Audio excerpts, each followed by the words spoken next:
நாட்டுக்காக உழைப்பதற்கு அண்ணா பிறந்தார்.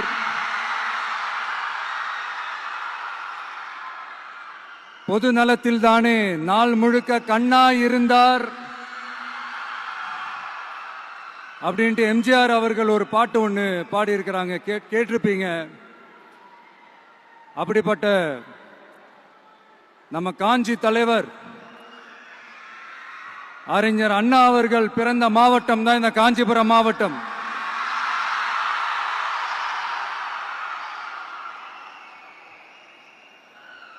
தன்னுடைய வழிகாட்டின்றதுனாலேயே தான் ஆரம்பிச்ச கட்சியினுடைய கொடியில அறிஞர் அண்ணா அவர்களை வச்சவர் எம்ஜிஆர்.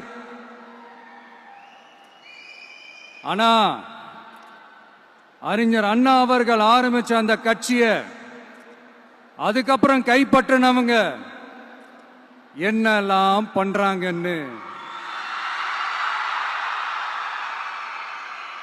நான் சொல்லிதான் உங்களுக்கு தெரியணுமா என்ன? மக்களே, உங்களுக்கு தான் அது நல்லா தெரியுமே.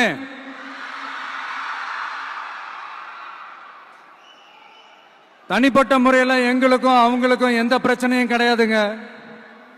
எந்த வாய்க்கா வரப்பு தகராறுலாம் எதுவுமே கிடையாதுங்க. அப்படியே இருந்தாலும் அது நம்ம கண்டுக்கவே போறது இல்லைங்க. தனிப்பட்ட முறையில் அவங்களுக்கு வேணா நம்ம மேல வன்மத்தோட இருக்கலாங்க. ஆனா நாமெல்லாம் அப்படி கிடையவே கிடையாதுங்க. ஆனா உங்களை என்ன நம்ம எல்லாரையும் பொய் சொல்லி நம்ப வச்சு ஓட்டு போட வச்சு ஏமாத்தினாங்கல்ல,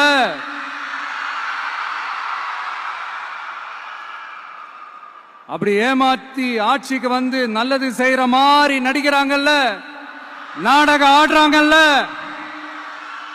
அவங்கள எப்படி நம்ம கேள்வி கேட்காம இருக்க முடியும்?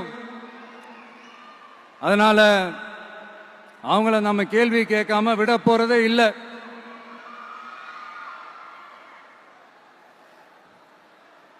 இதையே நான் காஞ்சிபுரம் மாவட்டத்தில் இருந்து நான் சொல்றேன்னா, தெரிஞ்சோ தெரியாமலோ இந்த மாவட்டத்துக்கும் நமக்கும் ஆட்டோமேட்டிக்காவே ஒரு கனெக்ஷன் ஒன்று ஏற்படுதுங்க.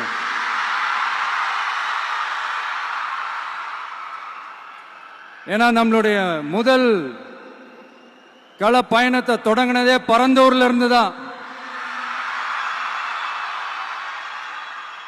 பரந்தூருக்கு போய் அந்த மண்ணில் நின்று அந்த மக்களுக்காக கேள்வி கேட்டதும் இதே அண்ணா அவர்கள் பிறந்த காஞ்சிபுரம் மாவட்டம் தான்.